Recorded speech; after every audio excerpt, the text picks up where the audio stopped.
ज़करिया परेशानी में कहता है, सर एलाम ने मरी का रुख कर लिया। वो क्राइम रिपोर्टर है। उसने किसी न किसी तरह औरंगज़ेब की पुरानी कॉल्स का डाटा निकलवा कर मरी में मौजूद हमारे उस आदमी का पता लगा लिया है जिसने आपको कौन सा ड्रामा पसंद है?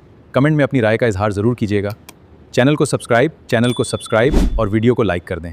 सयान बाबा को वहां देखा था। गाजी यूसुफ गुस्से से मेज़ पर हाथ मारते हुए कहता है, मैंने तुमसे कहा था ज़करिया, उस लड़की पर एक सेकंड के लिए भी नज़र हटने ना देना। वो क्राइम रिपोर्टर है। पुलिस से पहले मेरे बेटे तक पहुंच जाएगी। वो सियाह को वो सच बता देगी जैसे मैंने खुदकशी के ख़त के पीछे छुपाया था।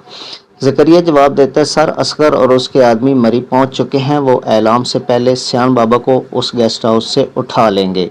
गाजी यूसुफ लड़खड़ाई आवाज़ में कहता है, नहीं ज़करिया, मुझे खुद मरी जाना होगा। ये मेरे ज़मीर का बोझ है। वो लड़की अल्फ मुझे ख्वाबों में आकर बाबा कहती है, मैं अपनी बेटी के सामने एलाम का खून नहीं कर सकता।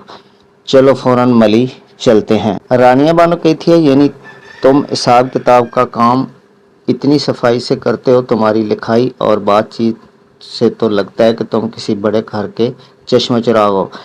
फिर मरी के इस सर्द मौसम में अपने बाप का घर छोड़कर यहाँ नौकर बनने की क्या ज़रूरत थी?